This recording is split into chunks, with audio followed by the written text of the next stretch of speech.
ममता दीदी के कुछ देने से थोड़ी ना होता है। चाय बगान की जमीन की मालिक जो है ममता बनर्जी नहीं है।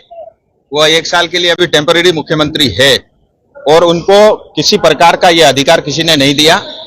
उनको दार्जिलिंग तराई डूवर्स की इतिहास में जाना पड़ेगा। और जिस चाय बगान के अंदर में श्रमिक 100 वर्ष से ज्यादा समय से रह रहे हैं, आपने उनको कुछ भी नहीं दिया। और उन श्रमिकों की पूर्वजों से जमीन सरकार पहले ब्रिटिश ने छीनी, उसके ऊपर चाय बगान लगाया और जब ब्रिटिश चले गए पश्चिम बंगाल को केयरटेकर बनाया और आज पश्चिम बंगाल के मुख्यमंत्री उस जमीन के ऊपर अपना अधिकार अगर जमाती है, हम इसका घोर विरोध करेंगे और आवश्यकता पड़ी तो इसके लिए हम सड़क में उतरेंगे, आवश्यकता पड़ी तो इसके लिए आंदोलन होगा। और मैं सरकार को तैयार रहने के लिए बता देना चाहता हूं और जो कुछ भी घटना इस विषय को लेकर के होगा उसके लिए मुख्यमंत्री ममता बनर्जी एकमात्र जिम्मेदार होगी। पश्चिम बंगाल में 1 साल बाद चुनाव है और ममता दीदी के आखिरी के 1 साल बचे हुए हैं और मैं तो ऐसा मानता हूं कि अपना कार्यकाल पूरा करें। लेकिन उनके कारनामे ऐसे हैं कि मुझे लगता नहीं कि ये 1 साल भी बहुत आसानी से उनके गुजरने वाले हैं। आज 100 से ज्यादा जो है दार्जिलिंग डिस्ट्रिक्ट अस्पताल के जो है कर्मचारी 3-4 महीने से वेतन नहीं मिला, इसलिए स्ट्राइक में है। यानी मुख्यमंत्री ममता बनर्जी स्वयं हेल्थ मिनिस्टर है, उसके बावजूद भी अस्पतालों की खस्ता हालत है, डॉक्टर का अभाव है और स्टाफ को, डॉक्टरों को जो है तनख्वाह नहीं मिल रही है। इस परिस्थिति से हम समझ सकते हैं कि पश्चिम बंगाल की स्थिति क्या है।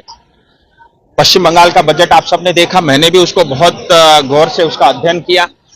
3 लाख करोड़ का बजट, ज्यादा पैसा जो है सैलरी, एडमिनिस्ट्रेशन खर्चे और ब्याज भुगतान करने में जा रहा है, विकास के नाम पे कुछ नहीं है। और ये बजट एक तरह से नॉर्थ बंगाल विरोधी भी साफ साफ दिखता है, क्योंकि नॉर्थ बंगाल में 3 करोड़ से ज्यादा की आबादी है, 8 जिले नॉर्थ बंगाल में आते हैं।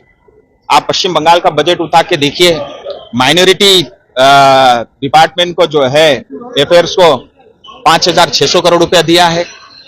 और मुझे खुशी है और ज्यादा मिले उसमें मुझे कोई तकलीफ नहीं है। सबका विकास होना चाहिए, सबका साथ सबका विकास मंत्र को मानने वाले लोग हम लोग हैं। लेकिन नॉर्थ बंगाल डेवलपमेंट बोर्ड के लिए जो है 900 करोड़ रुपया ही दिया, यानी पूरे बजट का 0.28% मात्र दिया। ऊपर से जीटीए को कहा गया कि 950,000 करोड़ का बजट देंगे, वो घोषणा हुई, लेकिन उसके अध्ययन में मैं उसके अंदर तक घुस करके देखा तो पता चला 882 करोड़ रुपया, 882 करोड़ रुपीज तो मात्र प्रशासनिक खर्चे और सैलरी देने में जा रहा है। यानी विकास के नाम से 120 करोड़ रुपया, 120 करोड़ रुपया तो स्टैंप ड्यूटी से हर महीने दार्जिलिंग कालिम्पोंग पश्चिम बंगाल सरकार को देता है।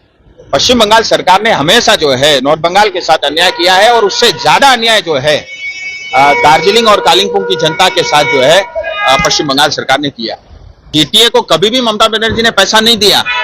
जीटीए चलता कैसे है आपने शायद अध्ययन नहीं किया। जो भी केंद्र की योजनाएं हैं, हर घर जल हो, 100 डेज हो, प्रधानमंत्री आवास योजना अर्बन हो, प्रधानमंत्री आवास योजना ग्रामीण हो, प्रधानमंत्री ग्राम सड़क योजना हो, बीएडीपी बॉर्डर का फंड हो और रूरल इंफ्रास्ट्रक्चर डेवलपमेंट फंड हो, हाईवे हो, जो भी केंद्र सरकार की योजनाएं, यानी ऐसा देखिए सालाना जो है भारत सरकार 24 लाख करोड़ रुपया जो है स्टेट को थ्रू स्कीम देती है और पश्चिम बंगाल उसमें चौथे नंबर पे, यानी सबसे ज्यादा जो है चौथे नंबर पे ज्यादा पैसा जो है केंद्र की तरफ से पश्चिम बंगाल को मिलता है अलग अलग योजनाओं के माध्यम से, और वो सारा पैसा जीटीए में आता है और जीटीए में भ्रष्टाचार होता है और जीटीए उस तरह से चलता है। और जीटीए को कभी ममता बनर्जी ने पैसा नहीं दिया।